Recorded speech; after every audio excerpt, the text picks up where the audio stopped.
right, you curiouser and curiouser Herle Burly-ites. We'll get right to it because we've got a time-stretched cabinet minister on the pod today. The Honourable Karina Gould joins us, Leader of the Government in the House of Commons. Minister Gould was first elected as an MP for Burlington in the Trudeau majority of 2015.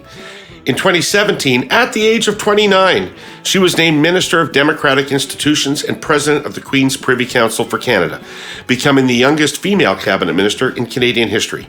She's a graduate of McGill University and the University of Oxford with a master's in international relations, and has also served as Minister of International Development and Minister of Families, Children and Social Development. With the birth of her son Oliver, she became the first federal cabinet minister to give birth while holding office. So, just a little bit of trailblazing with Ms. Gould. Today, a little bit about her life and what brought her to a career in public service, but more time spent in the present, the Trudeau leadership discussion, where it's at or not at. We'll focus on the Liberal government legislative agenda going forward and how to beat Poilievre. What's the plan for that? Minister Gould, thank you for taking an hour with us today on the Herle Burly. It's great to see you again. Oh, it's great to be here. Thanks for having me, David. Yeah. So, first of all, are you going to be at home tonight for Halloween? Are you going to be handing out candy? No, I'm going to be out trick-or-treating with my son, who's going as the Blue Power Ranger. Really? Yeah. Oh, awesome. Did you have to make the outfit or did you buy it? No, I bought it. I'm not that talented with a sewing machine, so we bought it. Yeah. Does the mask have one of those little elastic bands around the back that digs into the back of your head and then breaks and you have to tie it back up again and now it's even tighter around the back of your head? I remember those so, masks. Yeah. Yes. The Halloween mask. Yeah. All right. Let's get into some politics. Sure. You ran at a very young age, basically out of school, essentially. Right? You'd worked for a year or two before you ran for office? Yeah, I worked for a couple of years in Washington and then in Toronto, and then I decided to run for office. Yeah. So why? What made you interested in running for office? Well, look, I have always been interested in politics, but I didn't necessarily see myself as the candidate. I thought, maybe I would be staff on the Hill is what I was hoping for. And when I moved home in 2013 from the UK, the first thing I did was call up my local Liberal riding association and say, how can I help? I'd been involved in Burlington since I was 14. Patty Torsney was my MP, and I knocked on doors for her all throughout. Okay. And so I just said, I want to change.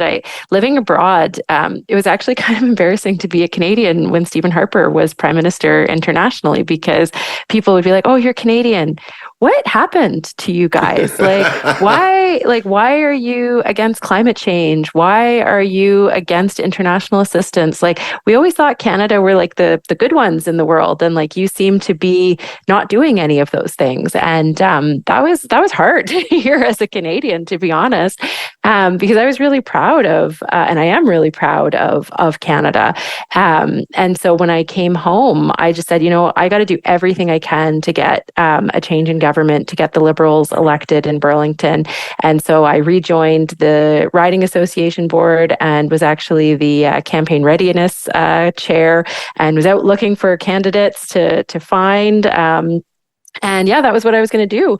And then I was having lunch with a mentor of mine, and she said, you're almost 30. And I was like, well, I'm 26, so I don't, that's not quite 30. And she said, have you thought about running? And I actually thought she was talking about exercise. I was like, I do plenty of exercise. I don't need to run. And she was like, no, for office, you'd be really good at it. I think you should do it. And I think my jaw hit the floor. And then I went home and talked to my husband, and he was like, yeah, you'd be good at it. You should do this. And 11 years later, I'm not sure that he knew exactly what he was getting himself into.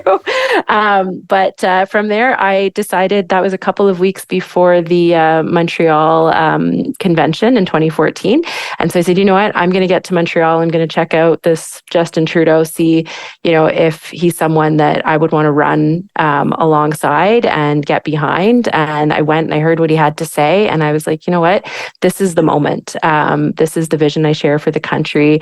I want to do everything I can to make sure Stephen Harper isn't Prime Minister anymore. And so I'm going to see what happens. And here I am. 4 cabinet portfolios later. So awesome. Let's roll the clock back, though, because I didn't know that you'd been a party activist before running. So you had been working on Patty Torsney's campaigns. What made you do that? Like, as a young person in school, what made you want to knock on doors for a political candidate? I ask because it's rare that people do this. Yeah. I don't know. I always just really believed that government is important in the future of our country and making sure that people have access to the services that they need.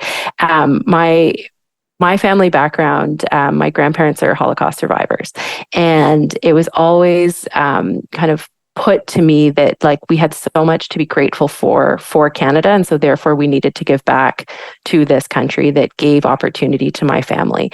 And it wasn't political. Like my family was never partisan, but I just growing up, learning about our history, learning about the role, particularly of Lester B. Pearson, in the creation of the United Nations and UN peacekeeping, in drafting the UN Charter. It really, I think, is what connected me to the Liberal Party of Canada and the values that the Liberal Party puts forward, which is creating this inclusive, prosperous country that is really proud of who we are as Canadians, but respects the diversity of people that come here and built this country up. And so, I don't know, I had a lot of historical appreciation as someone who was able to live in freedom and be myself when my family had been so persecuted for so long, and just so much appreciation for this country. And so I've always wanted to just do whatever I can to protect the amazing things that we have in Canada and keep working to make it a better place for future generations. So as a 14-year-old, I kind of had that weight of the world on me. And I asked Patty at the time if I could interview her for my civics class. And so I went and interviewed her because I wanted to know what it was like to be, a member of Parliament and what it was like to work, for our community. And after that interview, she was like, you should come volunteer on my campaign. And so that's kind of what happened. She asked me, and I haven't looked back ever since. It's so interesting to hear you talk about that way, because Patty was a caucus member for a leader who never gave a speech in which he didn't say Canada is the greatest country in the world. Right? Yeah. This government has been criticized from some quarters for not being as enthusiastic about Canada as a construct as maybe many Canadians are, maybe as the Liberal Party has historically been, more focused on the injustice in Canada's past than on the accomplishments of Canada's past. Do you feel that's a fair critique? Yeah, I mean, look, I think, part of it is that we have to recognize that there have been a lot of injustices in Canada's past that we didn't necessarily learn about. I mean, the residential school system is a perfect example of that. I didn't know about that, and it wasn't part of my education growing up. But as I learn about it and as I know about it, I know we need to make amends for it, right? And we need to atone for that. But at the same time, I mean, I think there is so much to be proud of in Canada. And I think what you hear from the Prime Minister, particularly now, is he does talk about, how great this country is and how it's the envy of the world. And, I think that part of, understanding your present and preparing for your future is making sure you understand your past. And we have to be able to do that in a way that acknowledges the historical wrongs that happened, without, overlooking the great things about Canada as well. I think it's a hard thing to do, but I feel very strongly that we have so much to be proud of as Canadians, while recognizing the things that, we need to do better at. And those are either historical or in present day too. Right. Okay. 3 things that will not shock you well-informed Herle Burly and Cursive Politics regulars. 1, I am now the proud owner of a wristwatch once worn by Elton John. 2, I have 5.5 Saskatchewan Rough Rider jerseys hanging in my closet. The half is a combo Ryder Habs jersey. 3, Copper theft in Canada is escalating at tremendous rates. You'll recall I opened the subject of copper theft last week on the pod because our presenting sponsor, TELUS, wants everyone to know the extent of this issue. How it affects not only all major carriers, but when wire is cut and network connection goes down, the health of our communities and livelihoods. So let me shine some light and raw data on the reality out there. Cutting copper wire for resale is a crime that's far too easy to commit and get away with. Thieves typically work at night when they're not likely to get caught. And in those few instances when they do get caught, the punishment doesn't match the real-world cost. Here's what I mean. It's typically charged as a crime under $5,000 because the value of the copper is often less than that. But whole communities lose their ability to connect to business, education, medical care, and emergency services for up to a week at a time as crews race to repair the damage. I'll say it again. Current criminal law and deterrence does not match what copper theft costs us as citizens. The numbers are staggering. Since 2021, TELUS has had 623 copper thefts, attempted thefts, or vandalism toward their copper infrastructure. 44% of all TELUS major outages due to cable damage are a direct result of theft and destruction of critical network infrastructure since 2015. And so far in 2024, in BC and Alberta alone, 253 incidents of theft and damage, and that number grows every day. Herle Burly-ites, I'm no deterrence expert, but that ain't it.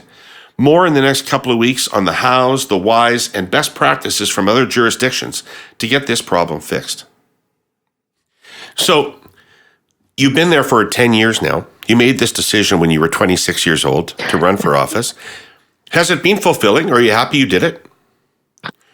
Pretty critical part of your career life. If you were going to do something else, these would have been really important years to be doing it. Right? Yeah. I mean, it was the absolute best decision I could have ever taken. And I had no idea how amazing it would be. And I say that with all the bruises and scars that I've collected along the way. But my goodness, I'm so satisfied and happy with the career that I've been able to have. And I've learned so much, right? I've had some challenging files over the years, and made some mistakes, but I have learned so much from them. And I think each time I've moved on to a new portfolio, I've been able to apply the lessons that I've learned in the past.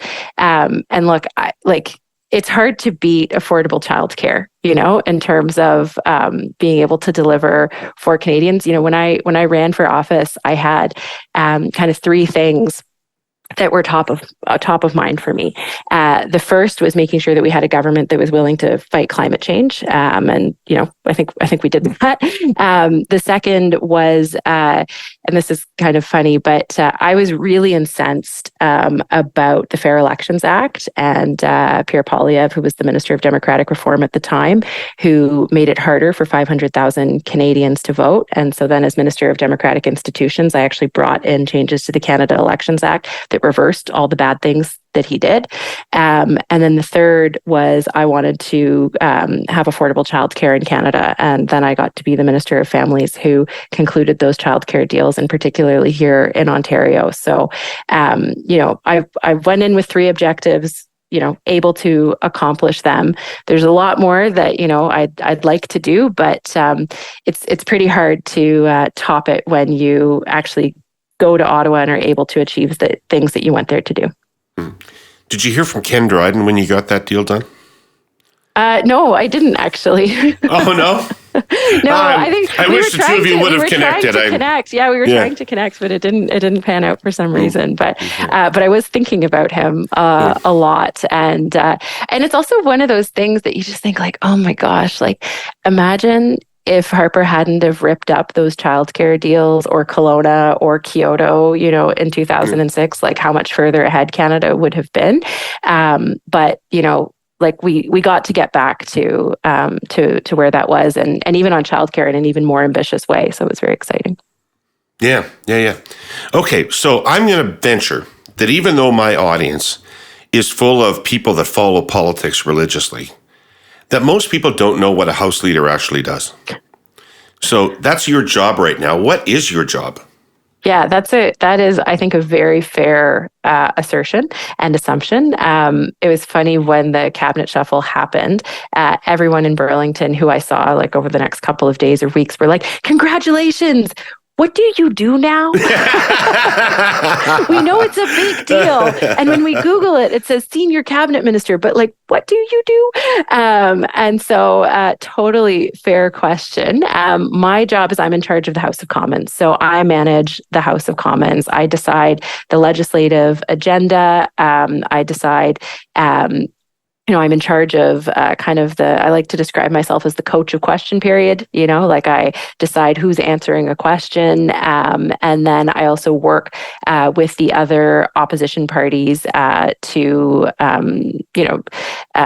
manage other aspects of the House. And I sit on the board of internal economy. So I don't have a typical ministerial portfolio or department that I run. My job is the day-to-day action of the House of Commons, which is like totally different than anything I'd ever done before, but I really love it. It's fun. I'm surprised you love it because you seem more like a policy person than a political operative. And it feels like you'd be more at home in a department that had a policy set in front of it. Are you finding this interesting? It's so interesting. So you're right. I never thought of myself as more of like the political operative. I always thought of myself as more of the policy wonk and really, really love the policy stuff. But I have to say, like, there's nothing quite like being the leader in the House of Commons or the government House leader. It is fast, it is dynamic, it is changing all the time. You have to be very strategic, very on top of your game, and particularly I think it's different if you're in a majority government. It's very different in a minority context where you're negotiating with three different parties who might be negotiating with each other, and trying to stay one step ahead of where they're going, and then trying to figure out what's happening at the same time. So it's very different, but it is a very energetic, frenetic, kind of wild job. But I'm loving it. No. But you can't be loving it right at this moment because the House of Commons is ground to a dead halt, right? I still love it, but in a different way. in a different way. Can you tell us what is going on? Why is there no legislation being able to move through the House right now? The Conservatives have moved motions of privilege. The government is in the process of complying or not, I don't know. And in the meantime, nothing is happening. Yeah, so it is a strange situation that we're in. So the Conservatives moved a motion at when the House first returned about a production of documents order. So the House of Commons has the right to ask for documents from the government. That is, the right of Parliament to do that. But what is unique about this one and unprecedented is they're not asking for documents for the use of Parliament or parliamentarians. They are simply asking them then to be sent to the RCMP.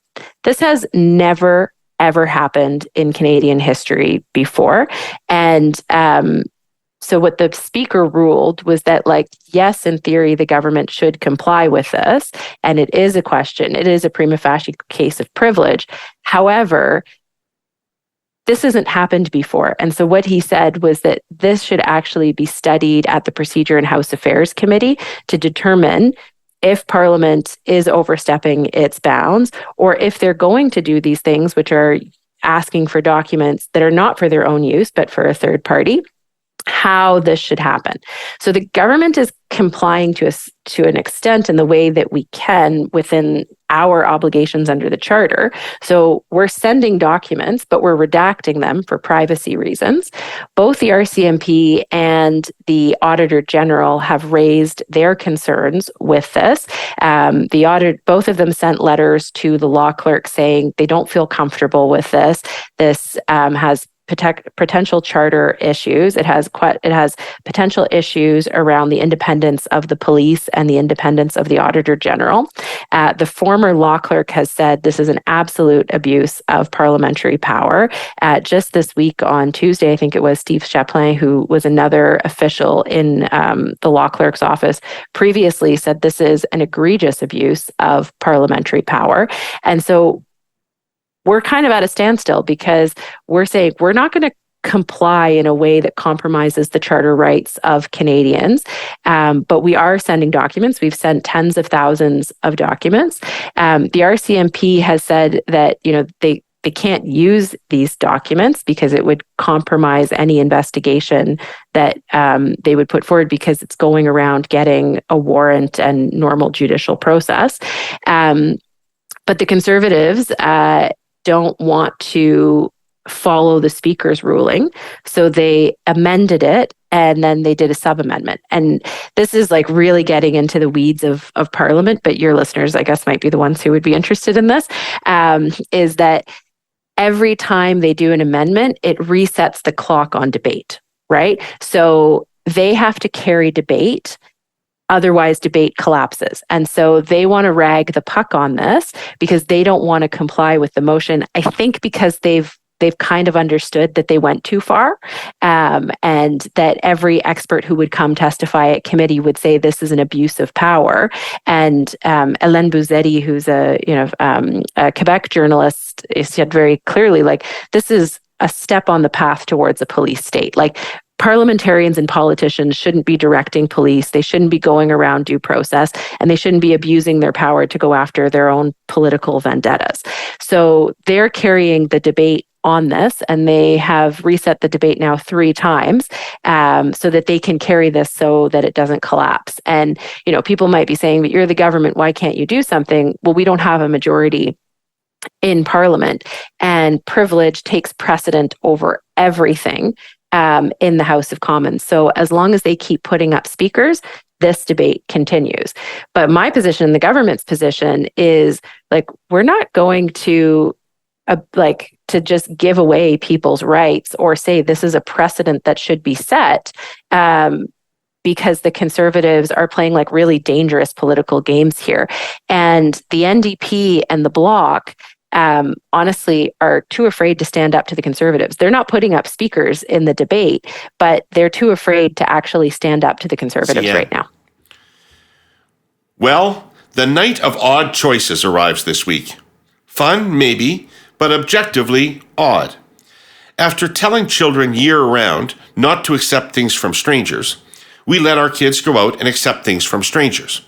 We let them dress up in costumes, but often prioritize the inventiveness of the outfit over its visibility. For one night, society winks and even giggles at pranks and vandalism. It's a bit like that Star Trek episode on the planet where everybody wanders around greeting one another peacefully, except for the one night when they get to go nuts and riot.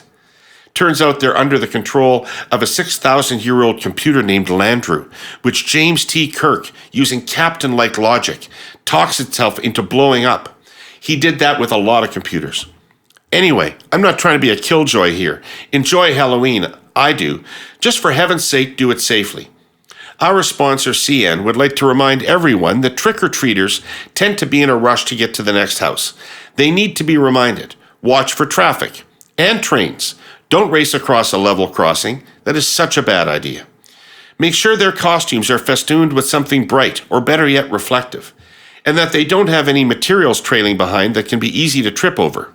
Railway tracks are no place to fall. As for shenanigans with eggs or spray paint or toilet paper, just please remind your kids that while it's never a good idea, it's really a bad idea in a train yard. Trains move in train yards at all hours, meaning trespassers are risking their lives. Anyway, as the people of Landru would say, joy to you, friends. Have fun. And be careful out there. Is there something at the core of this that requires an investigation, or is this a nothing burger? Well, so the RCMP and the Auditor General have already investigated, and if there is an investigation that continues, that's up to the police to decide. And obviously, if they have a warrant, the government complies with that. There was a very scathing Auditor General's report that found, compliance issues. The government responded by basically folding up the organization and, removing the board of directors, removing the CEO, and putting it into NRCan because there were practices that didn't meet the extent of criminal law, but, were not well done. There were questions there. And so the government responded to this and has dealt with it, I think, appropriately and effectively. But the Conservatives, are continuing on this path in a way that's very dangerous and that sets a really dangerous precedent for politics and politicians and Parliament in this country. So why don't you prorogue and take the temperature down in the place? Well, because there's still stuff that we want to get done. We've got a lot of legislation that's on the docket that's important. And I suspect part of the privilege debate is also because the Conservatives don't want to move forward with these pieces of legislation either. So C63, for example, online harms. That's really important legislation to protect our kids online, but Conservatives don't like it. Right. And they have been, doing everything they can procedurally to try and avoid it.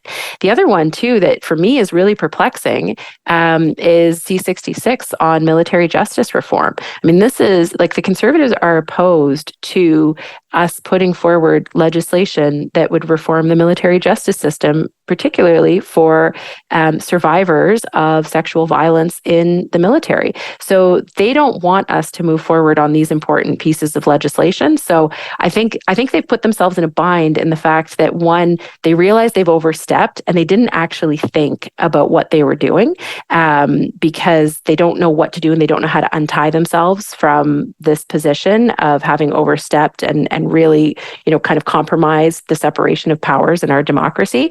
And two, they also don't want us to move forward with this legislative agenda because they fundamentally disagree with protecting our kids online and reforming the military justice system. Okay, but let me talk hard politics for a second. Neither one of those those bills is going to have any impact on the upcoming election at all. And you're months away from an election. And you are trying to get out a message now about what the government's done. You're going to try to launch an advertising campaign that either talks about what the government has done or talks about the threat that Mr. Poilievre represents. I don't know. But in any event, you need to reframe things for an election campaign. How is it possible that the House of Commons is helping you in that right now?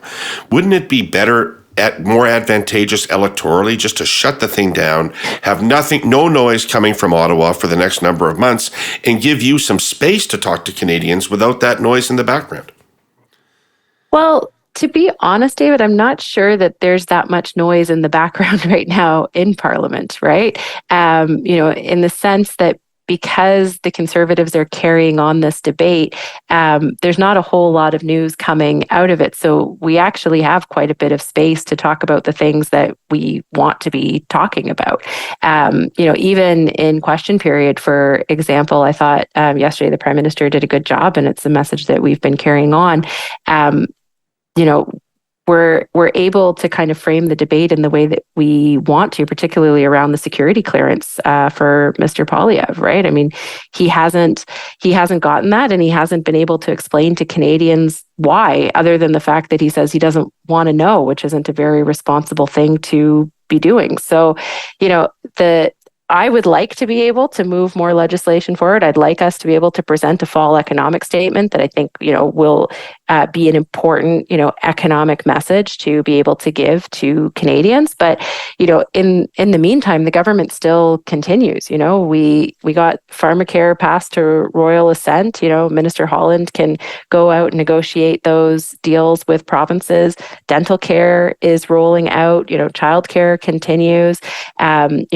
When it comes to this terrible foreign interference from India, the Prime Minister is very strong on that front, and we have a very weak Pierre Poilievre on that, who just this week, committee work continues as well, and the Public Safety Committee had, some of the top experts there, and Conservative MPs, did everything they could to avoid talking about India and asking questions about India. So just because the actual chamber isn't debating legislation, government work continues and committee work is continuing and question period continues. So, I'd like to be able to move forward legislation, but not everything is stopped right now. Right.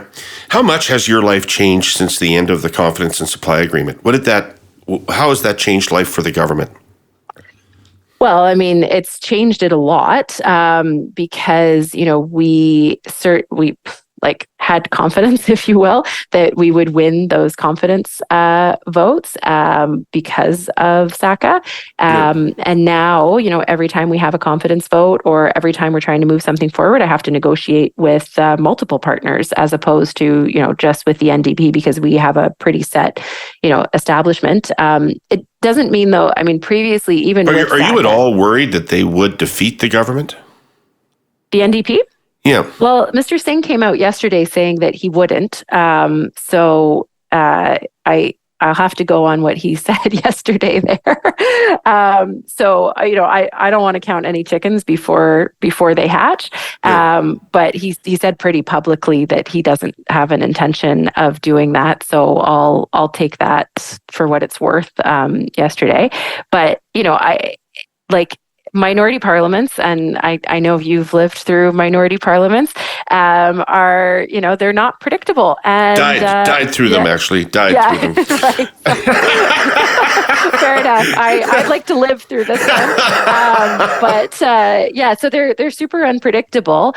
And there's lots of conversations. And I guess the other thing I would say is that, we had more stability when obviously we had the agreement with the NDP on certain things, but there was still pieces of legislation that, I had to negotiate with the Bloc or even the Conservatives in that regard. But when it came to confidence matters, there was more stability with the SACA. Right. Will the fall economic statement have measures that require the approval of the House? Oh, that's a great question. A better question for the Minister of Finance, I think. It may be, but I suspect you know the answer as well. Okay. We'll leave that where it's at. What are the odds this Parliament makes it to the fixed election date in the fall of 2025? I always say that I'm not a betting person, but my husband says that because I'm in politics, I'm a pretty big gambler. But I don't want to make a prediction. I think that there's a good chance. I think it's a possibility, but I think there's a lot of uncertainties at play as well. So, I think that I'm going to do everything I can to get us to next October, but some of those things are way outside of my control. Right.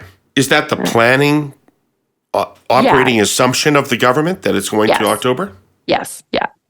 Okay. Interesting. Yeah. Our forests are one of our country's most valuable natural resources, but they're under threat from warming temperatures and a changing climate. With wildfires becoming increasingly severe, we need a plan that reduces risk to our communities, builds resiliency in our forests, and works with nature to keep our forests as forests forever. Here's how Canada's forest sector is helping. Active forest management can proactively reduce the risk of catastrophic wildfire. Modern methods of harvesting, intended to mimic natural growth cycles, prioritize the older, insect-damaged stands more susceptible to wildfire and regenerate those high-risk areas with trees better adapted to future climate conditions. Thinning and carefully planned harvest cycles also reduce the decay and debris that serve as accelerants to catastrophic fires. What's more, when wildfires do happen, the sector works with communities to salvage impacted areas, helping our forests grow back faster while finding new uses for salvageable timber to help power a growing bioeconomy. To keep our communities safer, reduce the risk of wildfires, and keep our forests healthy, we need government to scale up its efforts and recognize the role active forest management can play in reducing wildfire risk. In a time when our world is changing, it is essential that our government recognize the most powerful tools we have to change with it. Canadian forestry is one of them. For more information, Visit forestryforthefuture.ca. You are the Liberal Party's Ontario campaign co-chair, right? Yeah. The polling aggregator 338 projects 23 Liberals would be elected in Ontario today. Burlington probably not among them, would be my guess. How is that going to change in the short time between now and the next election? Yeah, well, look, if I relied on the polls, I wouldn't have won in 2015 either. So, it's an important thing that elections matter and campaigns matter. I can tell you that as the Ontario co-chair, I'm having lots of great discussions with excellent prospective candidates across the province. There are still, some really great people putting their hand up to run for us. I think that, what we have to do in Ontario is really communicate to people that we are talking about the things that matter to them, that they care about. I think it's a hard time for incumbent governments, across the country, around the world, because it's a challenging time, for people. And so we have to demonstrate that we know and understand what folks are going through and that we're focused on the issues that matter most to them. I can tell you, I was outdoor knocking on Sunday in Burlington, and the response at the doors is really good. It doesn't have the same feeling as what we're seeing in the polls. But people are concerned that the number one issue I hear about in my community is healthcare. And that's not federal. I mean, we provide transfers to the provinces, but that is the number one thing people are talking about in my community right now is healthcare. I believe that, but now let me just, I'm sorry you forced me to do this in the way you, That's okay. In the way you phrased your answer. I hate the fact you forced me to do this, but the government is in some very major ways not talking about what people care about and is talking about what people don't care about. And I'm referring specifically to climate change. If you look at the potential voter pool for the Liberal Party and the Canadians that are not open to voting for the Liberal Party, the biggest variance you'll see in there is attitudes about the importance of climate action and efforts to reduce emissions. And the truth of the matter is that most Canadians, like most people throughout all of Western countries, have lost interest in this. And they are focused on more tangible things like affordability and healthcare. And in fact, affordability and climate are now seen to be opposing objectives. And we're seeing that in the carbon tax debate here. So I see the government in a real conundrum. I see it as a government that has a tremendous, genuine commitment to fighting climate change, but is on the verge of spending all the political capital it has on it. Yeah, look, I don't think we're going to turn away from the fight against climate change. I don't think that would be, contrary to who we are as a government. But I do think that what we have done over the past year in particular is talked about those things that people care about. Housing in particular. Minister Fraser has done big moves on housing, on affordability, whether it was the GST rebate or whether, childcare and the Canada Child Benefit. I think part of our challenge, if I'm being honest with you, is sometimes we talk about the program as opposed to the impact, right? And I think part of that is, a little bit of us having been in government for 9 years, we talk more like government and less like people. Dental care is another one, is a huge one. One of my colleagues had, someone in his community come up and flag him down and show him his dental care card, right?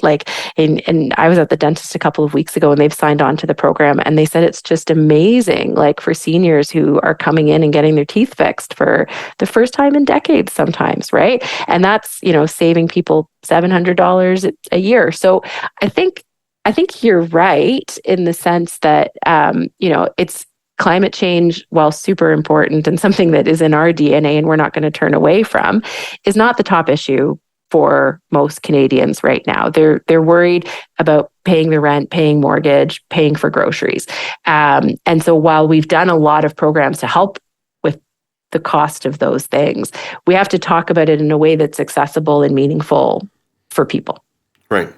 So if I say something like this to you about the carbon tax, the consumer carbon levy, that it will kill this government and Poilievre will then kill that tax, that levy. So the Liberals could remove it and give themselves a chance to win, or they can stick to it, lose, and have Poilievre get rid of it. Why would you stick with it? Well, I guess it's good policy. It's the end of the day. And, it's interesting. I went door knocking a year ago, January, the weekend after the rebate came out. And I knocked on this door and this older gentleman said, oh, I hate the carbon tax, whatnot. And I said, oh, did you just get like a check in the mail? And he was like, yeah, from the government. What was that? And I was like, oh, that's your rebate for the carbon tax. And he was like, really? He was like, that's, and I was like, yeah. And I said, if you get rid of the carbon tax, you get rid of that rebate. And he was like, oh, I had no idea. Right. And so that's, on us in terms of our, communication with Canadians. But he was like, oh, that was really important for me. Right. And so I think I hear you completely. I think that it's just one part of our climate policy. It's, we have a much broader policy when it comes to climate change. But it's, it is something that is important, in the fight against climate change. And it's also meaningful in terms of people getting money back at a time when, things are costly. You're fighting human nature on that. My experience after 150 years of polling now or whatever, however old I am, is that it is impossible to convince people that you would pay money to the government and that the government would give you back more in return. This is just not how people understand the role of government in our society, right? Yeah. And so the notion, and I tested these propositions back when Stéphane Dion was pitching the green shift. It's just a piece of logic that doesn't make sense to people. So can I just ask on that? Because how does the $200 to everybody from Doug Ford work then? Right? Because that's money that he's collected that he's now giving to people. Right. And I think people frankly see that for what it is. Yeah. They may be grateful for the $200 or not grateful for the $200. But I think that when we try to make the argument that the carbon tax is absolutely revenue neutral because you get back as much or more than you pay in it, then people immediately go, well, then why are you collecting it? It just doesn't make any sense to people. It's because when we first brought it forward, if we go back to the initial policy, right? You were in government then, and Kathleen Wynne's government, right? And you had the cap and trade program, right? So when we put the national price on pollution in place, it was only going to apply in the jurisdictions that didn't have their own price on pollution. And the idea is that, and you guys were doing this, is you were collecting that revenue and you were investing in the green transition and in green technologies and, things like that. What happened was we made that commitment, we developed a national price on pollution, and then a lot of the provinces that had, carbon pricing in place, changed stripe and got rid of it. So, the backstop doesn't apply in Quebec and in BC because they have their own consumer price on pollution and they use that revenue as they choose and as they see fit. But what we didn't want to do is transfer that revenue to Doug Ford, Scott Moe. Remember what were they called? The Resistance. They were on the Claims magazine with Andrew Scheer. All of, I think, some of Jason Kenney was there too. And we didn't want to transfer those funds to them so that Doug Ford could build more highways, right? Or Scott Moe could, or Jason Kenney could build more coal plants, right? So what we came up with at the time was, we're going to have this national price on pollution, but for the jurisdictions where they didn't have their own provincial price in place, it would be returned back to the consumers so that it would be considered, so it would be revenue neutral for them. And in some instances, if you're lower income, you get more back, because we didn't want Canadians to have that burden if it wasn't going to help for the green transition in the future. So that's like where it came from. And that's where it was. And so that's why, Quebec and BC, they don't get that rebate back, right? And so at the end of the day, I mean, the point of it was supposed to be for greening our country. And, we see different provinces act different ways. Right. Investments. Our listeners know it's something that comes up often on this pod, whether we're talking about Canada's productivity crisis and the desire for more investments in our economy, the AI boom and recent investments to be made in the upcoming fall economic statement, or my emotional investments in rum, Coke, the Riders, Elton, or twisty cheese-covered snack foods. But we don't talk nearly enough about our own personal investments, when that probably matters most to Canadians' long-term financial wellness. Our new sponsor, Fidelity Investments Canada, is going to change that for us. We'll be talking openly about money over the course of the next 10 episodes. And maybe make our mothers mad, because we'll be discussing two of the three things we were taught to avoid in polite conversation: politics, money, and religion. So who is Fidelity?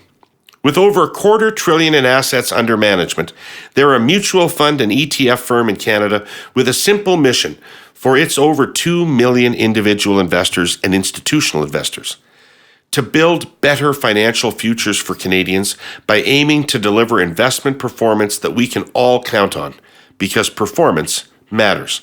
Stay tuned for the next installment from Fidelity on the latest retail investment trends. So, there's a move in the Liberal caucus to replace Mr. Trudeau as leader of the Liberal Party. Why do you think he should fight the next election? Well, look, I think the next election is going to be extremely important. Mr. Poilievre is, not your Bill Davis conservative. He's not your Brian Mulroney conservative. He's not even your Stephen Harper. Can I tell you something? Yeah. When Brian Mulroney was the leader of the Conservative Party, Liberals hated Brian Mulroney, right? Yeah. Like, it's not like there was a halcyon day where Liberals loved conservatives or anything like that. I'm not talking about Liberals. I'm talking about conservatives here, right? No, but this is for conservative listeners, right? Like, if you're a conservative and you love Brian Mulroney and you love Stephen Harper, he is neither of those men. Right. Okay. Stephen Harper, as much as I don't have affection for him as a Liberal, he managed to keep some of the more extreme elements of his party, under wing, if you will. Mr. Poilievre came to his position because of those extreme elements in the Conservative Party of Canada. And so, he is part of that. Like, he's not just beholden to them. He is part of that movement.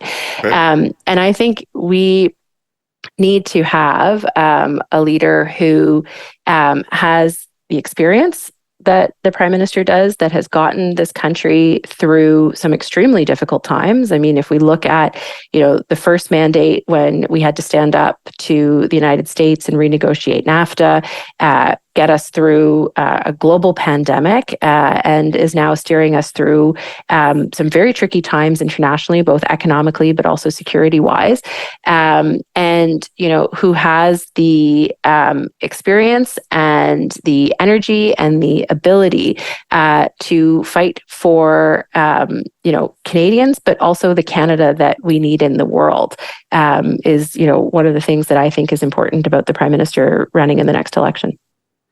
Okay, but I don't get the impression that the caucus dissidents would disagree with you. I don't get the impression that their comment is that he's not been a good prime minister, or that they've not been proud to support him all this time. I think their point is that after 10 years, like every leader after 10 years, he's become a dead weight around the ankle of the party. And that they're all going to lose their seats and all this good stuff is going to disappear. So I think that's their argument. So it's sort of like cross purposes. It doesn't address their argument to say, listen, he's done some really important things and he stands for all the right things. That isn't the point. The point is that we're only going to win 23 seats in Ontario. That's the point.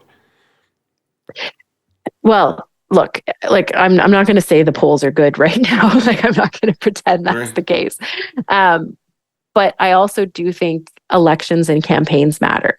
And I do think that, Canadians are certainly going through a tough time, and it's a hard time to be an incumbent government. But I also think that they're not paying a lot of attention to what the choices are right now. And I'm not saying that that's the only thing that's going to make or break, the next election, because I think, what we have to do and what the Prime Minister has to do is, offer our vision and our plan to Canadians. Now, we're not in a campaign right now, so, we're governing the country. But when we do get into that campaign, like he has to make that case to Canadians as to why, he deserves to earn their trust for another 4 years or forever long, a government would last. But I also think that they're just not paying attention to Mr. Poilievre and what the Conservative Party of Canada is putting forward either. And when it comes to making that choice and seeing what the Conservatives have on offer, I don't think a lot of Canadians are going to like it. Because he's putting forward things, and I mean, his record too is like, stuff that's pretty extreme and not things that, Canadians, I think, identify with. So, it's going to be a tough election. I'm not going to say it's going to be an easy election by any stretch, but I mean, in many times, most elections are tough. But I do think that campaigns matter. I do think elections matter. And I do think the choice between what's on offer will be very clear and very distinct for Canadians. Okay. Once more into this breach. Okay. Right. This is not, in my view, personal around Mr. Trudeau, right? In the sense that nobody since Laurier has won another term after having been in office for 10 years. And many people have gone right up to the precipice and tried. Right. So Stephen Harper actually ran. Right. Yeah. Brian Mulroney went right to the end to see if he could do it. Pierre Trudeau went right to the end to see if he could do it. Louis Saint Laurent was defeated. You just go back and back in history. So really, to me, the onus is on the advocates for Mr. Trudeau staying on as leader of the party to say, what kind of magical qualities do you think this guy has that he can violate what appears to be an iron law of Canadian politics? I don't think he has magical qualities, but history is only made when it's made. Right. So, I don't want to dismiss. You really are a gambler, trends. By the way. Your husband is right. You are all in and you're rolling those dice. I know he's like, because I'm always like very averse to gambling. And he's like, but you're in politics. I don't understand it.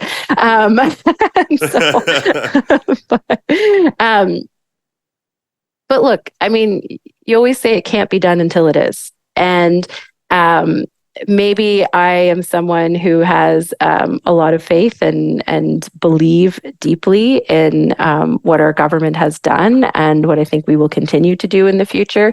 I remember in May of 2015, I'd been the candidate for 10 months or so, and the Liberals were back in third place in the polls. And my husband looked at me and he said, like, I thought you guys were going to win government. Like, what's going on? Right. And I was like, no, we will. Like, I have the faith, I believe, and I'm going to keep working hard. And then we went a majority government. And so, the polls have not been good for a while now, but, I also think that, we have something good to offer Canadians. We have something that is valuable to offer Canadians. Like at the end of the day, if Canadians look at what we're offering and they say, this is not what we want, then that's the choice that Canadians are making. And that's the right choice for Canada, because that's the decision that Canadians have made. So we have to put our best foot forward. We have to put our best plan forward. And that's now on us to convince Canadians that we have to re-earn their trust for another mandate. And, I sincerely believe in what we're doing. I sincerely believe that we're going to have that best plan for Canadians. And it will be up to them to decide whether they trust us with governing the country again or whether they want to go in a different direction. Great. Okay. So there's a limited amount of time left between now and the election, which could be next fall or could be conceivably sooner. What do you think it is more important that Canadians come to understand? The value of Mr. Trudeau or the danger of Mr. Poilievre? Well, I think it's equally valuable. And I think it's obviously about the leaders, but it's also about the parties. Right.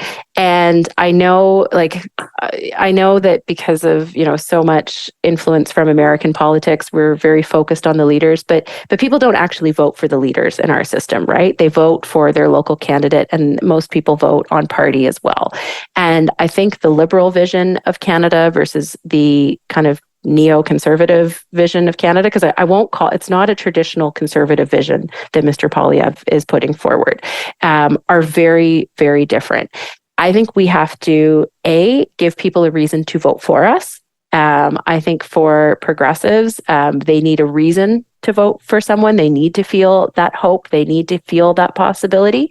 But B, they need to also see clearly what Mr. Poilievre is offering. And, he is trying and doing everything he possibly can to hide his true agenda from Canadians because he knows they won't like it, right? He talks about cutting the Housing Accelerator Fund. Well, that's billions of dollars for municipalities to have infrastructure in order to be able to support housing, right? He won't talk about why he won't get a security clearance because he has something to hide. Yesterday in the House of Commons, when the Prime Minister asked him, to stand up for a woman's right to choose, he pivoted to a woman has a right to buy a house, right? Which absolutely a woman has a right to buy a house, but that's, not something people are questioning, right? So, there's a lot I think that people need to see about him, and they need to see about the Conservative Party of Canada. I mean, if you think about a lot of the Conservative candidates, the same people that were there under Andrew Scheer, who were social conservatives, anti-choice, anti-LGBTQ, folks who came under Aaron O'Toole, who a lot of gun lobbyists that are there or supported by the gun lobby. And, now... But do you accept Poilievre at his word that he's not anti-choice and that he's not anti-gay? Yeah, I do. I accept him at his word. But remember who took out Aaron O'Toole? And it was the social conservative wing of the party, right? Aaron O'Toole, I saw it happen in the House of Commons when we moved UC on ending conversion therapy, right? He did that without the knowledge of his caucus. And I saw about 30 of them get together and plot the coup in that moment, right? So he can't actually do things that go against the social conservative wing of his party because they will take him out, right? And so it's very I'm not going to say that he's not telling the truth, but he won't be able to act on that in a way that actually supports a woman's right to choose or supports the LGBTQ community. What's your killer Poilievre attack? If he gets elected, he'll do this, and people go, holy shit, I'm against that.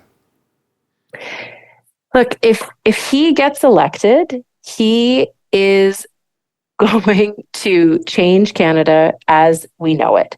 He is going to cut government services and government programs in a way that we have never seen before, right? He is going to... Really? Worse than we did in the 1990s? Yeah. No, he will. He's so he has a couple of he says $1 in, $1 out, right? Okay, so what does that mean? He says he's going to balance the books. Okay, well, that's billions and billions of dollars of cuts that he's going to have to make. He it is going to be slash and burn in a way that we haven't seen before, and it's going to be the social programs that people care about that he's going to go after first, because those are the biggest programs. And I don't think this is the killer attack for Canadians, because when you talk about democracy, a lot of people's eyes glaze over. But he's done it before. When he was Minister of Democratic Reform, he made it harder for 500,000 Canadians to vote. And a lot of those people were senior women who didn't have the proper ID, right? Like he is all in on taking people's rights away. And he said he's not afraid to use the notwithstanding clause.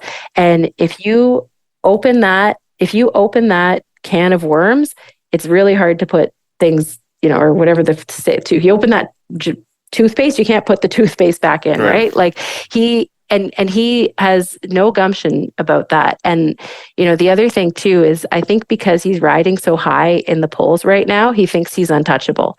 And, I'm really worried about, the things that he's going to do to this country if he were to ever get his hands on power. And I think there's one clear example of the Conservatives, attempting right now to abuse the power of Parliament for their own political vendetta. They're not even in government right now. Imagine if they were in government, what they would do. Okay. Listen, I want to end this way. I'm moved by your story about going to work for Patty Torsney. I think all of us who work in politics, who got involved in politics, have a similar story of being inspired by something, somebody, some idea. For you, it was Lester Pearson and the accomplishments of that era. If in the next election, some 14-year-old kid decides to volunteer for the Liberal Party in a riding somewhere in Canada on the basis of this government, what about their record will have motivated them to do that, do you think? About our government? Yeah. Oh, what legacy are you leaving? And I'm not forecasting your defeat right now, but just as the moment, what legacy are you leaving that's going to motivate that 14-year-old kid to say, I want to go knock on doors for the candidate in Burlington? Well, I actually had a conversation with someone. It wasn't a 14-year-old kid, but it was a Queen's Young Liberal last week in Ottawa, who they came up and we were chatting in my office, and I asked them, I said, why, what motivates you as a university student to come and join the party and support the party and go door knocking and do all of those things? And it actually kind of made me verklempt. Like she said, I'm the first person in my family to go to university, and I'm here because of the programs that you have put in place. I come from a background of pretty deep generational poverty, and because of the programs like the Canada Child Benefit, I'm at Queen's, and I'm here because of the Liberal government. So that's pretty cool. I bet that made you feel good. Yeah, it was pretty neat. And, maybe if you'll allow me one more story. So I just got back from my maternity leave, my second maternity leave. And I got to do a mom and baby yoga class. I hope my friend McKinnon didn't leave too much of a mess for you to clean up there. Well, look where I am now, right? So no, I'm just kidding. He did a great job. But it was so neat because we were like sitting around chatting, and every single one of them had taken advantage of the 18-month parental leave that we put in place. Almost all of them had access to affordable childcare, and all of them were getting the Canada Child Benefit. And it's pretty neat to be able to see the fruits of your labor and the policies that you worked on to put in place and how they're impacting, people. So, I think the legacy of our government, and, I think, history will be kind to us, but I hope our history is not over yet and it's not yet finished, is that we are building a more inclusive Canada that is enabling, a more equitable society for all of us. And it's something I'm really proud of, and it's really, really cool to see real people benefiting from the laws and the policies that you've put in place. Well, wonderful. Thank you, Minister. This has been really, really great to have you. Thank you for sharing your time. Thank you for an honest, candid conversation with me. Appreciate it very much. My pleasure. Thanks for having me. I'd like to thank our presenting sponsor, TELUS, our sponsors, CN, Forestry for the Future, and Fidelity Investments Canada. I'd like to thank all you Herle Burly-ites out there who watched or listened to the show, learned a lot about what's going on in the Liberal Party today. And come back next week. We'll have more of the Herle Burly. In the meantime, thank you so much, Minister Gould. It was great to see you again. Thanks for having me. Good. Herle Burly.